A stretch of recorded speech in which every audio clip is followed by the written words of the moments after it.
Good morning students. आप सब ठीक हैं? कोरोना वायरस के चलते आप लोगों को अपने स्वास्थ्य का विशेष ध्यान रखना है और भीड़ भाड़ वाली जगहों पर नहीं जाना है। अगर आप घर से बाहर निकलते हो तो अपने मुंह पर मास्क लगा कर जाएं, सोशल डिस्टेंसिंग बनाए रखें, घर पर बना हुआ हेल्दी खाना ही खाएं। और स्टूडेंट्स, आज हम हमारी हिंदी बुक जो है बसंत, इसका सेकंड चैप्टर हमने लास्ट वीक शुरू किया था, वही चैप्टर हम कंटिन्यू करते हैं। उसके आगे की रीडिंग करते हैं हम लोग। तो हमने यहाँ तक लेसन पढ़ लिया था, उसके बाद मैं रीड कर रही हूँ, ध्यान से सुनिएगा। मुझे याद है मेरे मामा के यहाँ किसी लड़की के विवाह पर थोड़ी सी बात पर बिगड़ गया था तथा फिर उसको मनाने में लोहे लग गए थे। ये स्टोरी हमने लास्ट क्लास में जैसे पढ़ी थी। आपको पता ही है बेटा कि एक बच्चे की है, जो लेखक जो अपने बचपन में अपने ननिहाल जाता था, वहाँ एक मनिहार था जो चूड़ी बनाता था, उसके बारे में वो लेखक बता रहा है। तो आगे हम रीड करते हैं लेसन। विवाह के अवसर पर इसी जोड़े का दाम इतना बढ़ जाता था कि उसके लिए और उसकी घरवाली को ढेर वस्त्र मिल जाते, ढेरों अनाज मिलता, उसे स्वयं के लिए पगड़ी मिलती और रुपए जो मिलते सो अलग। यदि संसार में बदलू को किसी बात से चिढ़ थी तो वह थी कांच की चूड़ियाँ। किसी भी स्त्री के हाथों में यदि उसे कांच की चूड़ियाँ दिख जाती तो वह अंदर ही अंदर कुढ़ उठता और कभी कभी तो 2-4 बातें भी सुना देता। मुझसे तो वह बहुत देर तक बातें किया करता, कभी मेरी पढ़ाई के विषय में पूछता, कभी घर के विषय में तथा कभी यूं ही शहर के जीवन के बारे में।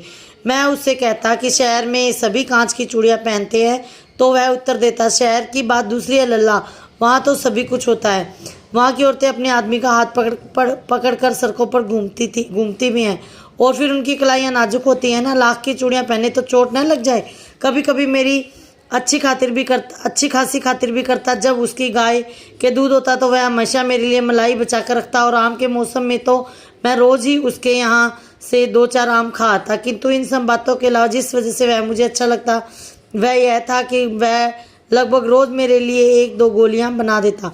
मैं अक्सर हर गर्मी की छुट्टियों में अपने मामा के गाँव चला जाता और 1-आध महीने वहाँ रहकर स्कूल खुलने तक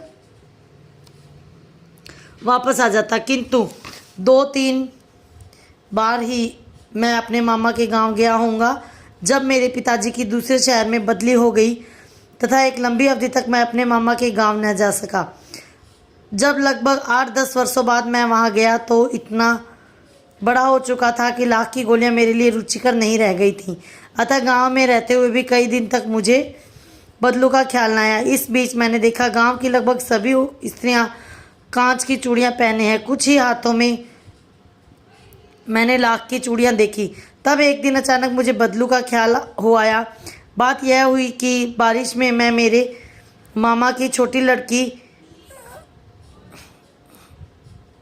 लड़की आंगन में फिसलकर गिर पड़ी और उसके हाथ की कांच की चूड़ियाँ टूटकर उसकी कलाई में धंस गई।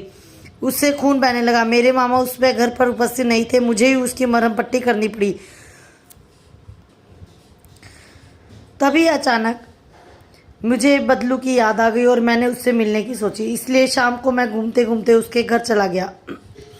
बदलू वहीं नीम के नीचे चबूतरे पर एक खाट पर लेटा था।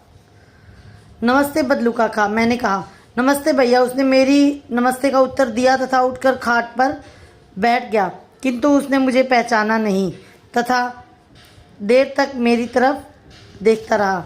मैं जनार्दन हूँ काका, आपसे गोलियां बनवा कर ले जाता था।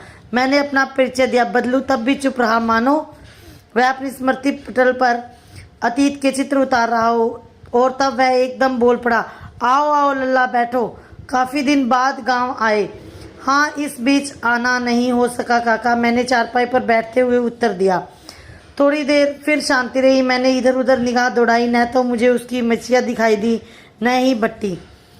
आजकल काम नहीं करते काका, मैंने पूछा। नहीं लल्ला, काम तो कई वर्ष से बंद है। मेरी बनाई हुई चूड़ियाँ कोई पूछे तब न गांव गांव में कांच का प्रसार हो गया है। वह कुछ देर शांत रहा, फिर बोला, मशीन युग है न यह है लल्ला, आजकल सारे काम मशीन से होते हैं। खेत भी मशीन से जोते जाते हैं तो फिर और तथा फिर जो सुंदरता कांच की चूड़ियों में होती है वह लाख में कैसे संभव है।